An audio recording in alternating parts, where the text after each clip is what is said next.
Hey there, welcome to the A to Z of Genesis. We're playing Afterburner Complete, which is actually a 32X game rather than just a generic Genesis game.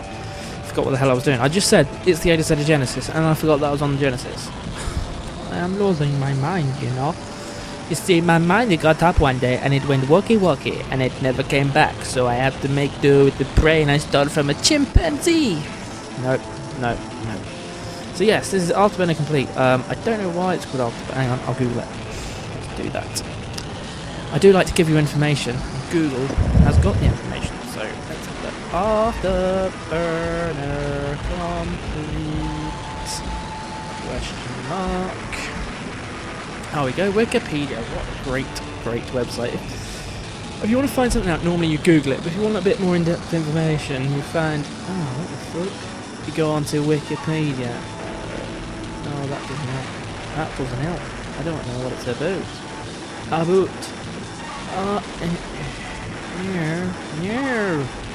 No, I didn't put that. Oh, fuck. Go back. Afterburner. Yeah, episode whatever. I don't know why it's called. Afterburner. No, it's really just Afterburner. Oh. It's called Afterburner Complete, but basically it's just Afterburner 2. Anyway, back to the game, as I was playing. So you start off with a plane, which is a Tomcat. It's an F-14 Tomcat, I know that. And it's lost something from the arcade, because in the arcade you get this well, I don't know if you can still find the game, to be honest. There's probably some knocking about somewhere. But you get this massive cabinet, and you get this joystick in the middle. And when you tilt the joystick, the whole cabinet shifts.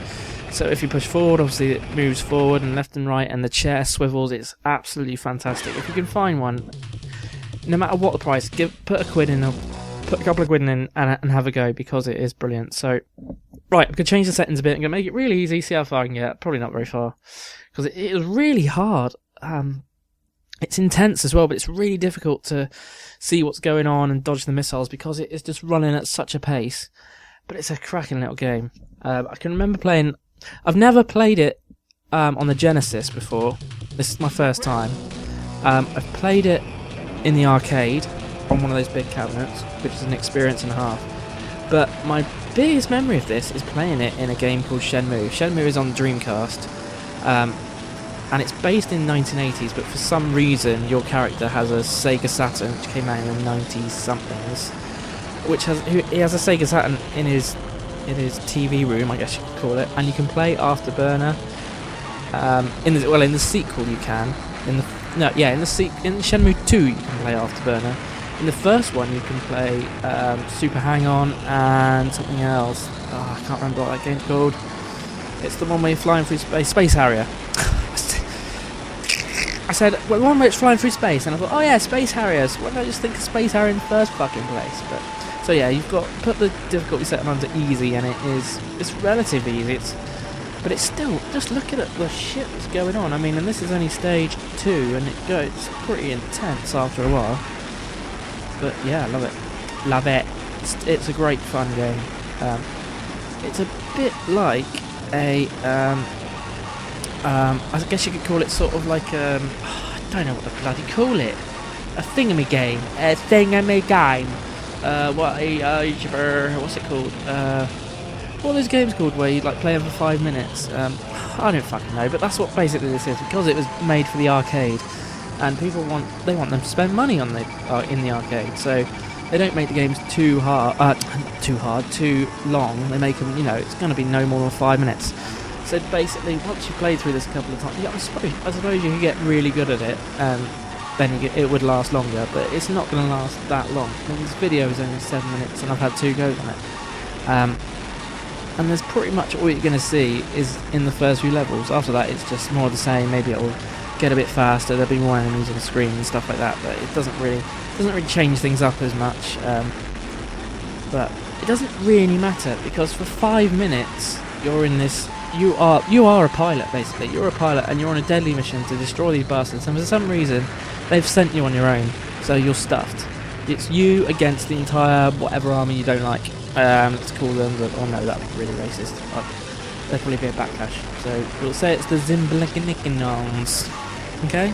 Zimblakinikinons. God, that sounds racist, even though that's a made up word. For God's sake. So fire, yes, the buttons are fairly easy. If you press C though to fire, your aeroplane, I don't know what it was going to call it then, I was going to call it an aircraft. Aircraft? That'll do. It is an aircraft. If you hold down C to fire, your plane actually speeds up. If you hold down A to fire, your plane actually slows down. So you can control the sort of speed, but I normally just shove my finger straight to C and just speed that bastard up and fly as fast as possible. The B button, you have to wait for the crosshair to appear, and it says fire, and then you can press B and it will fire a missile, and it should, I think, every time it hits. You've only got a limited amount as displayed by the bottom right hand corner. Once they've all gone, I've never run out, and I press the button all the time, so I don't really think it probably will run out if I went just kept tapping it and tapping it and tapping it. But as long as you're locked on, you're pretty much guaranteed to hit something, and you're pretty much guaranteed not to run out of missiles. If you're button happy and just tap tap tap tap tap, you're going to run out fairly quickly. But I dare somebody to run out. I think it's nearly impossible. He says, I'm going to run out of missiles now. That's going to be fate. No, probably not. But yeah, for the whatever era this was from, in the 90s somethings, it looks pretty okay. It's not the best looking thing, but because of the perspective and the way that you're flying through the air, I've got to say the graphics are flying past the screen. It's amazing. I don't think anything looks as fast as this. I mean, even Sonic the Hedgehog, I don't think moves as fast as this does. Well, it doesn't have the appearance of moving as fast as this does. I think Sonic sometimes can look quite slow, but it's sort of like an effect they have. It makes you feel a bit faster, but just my opinion, my humble opinion on things that don't matter really in the real world, but they matter to me. I love games, they're great. But anyway, thanks for watching this Afterburner complete thing. Basically it's Afterburner 2. I don't know if they didn't even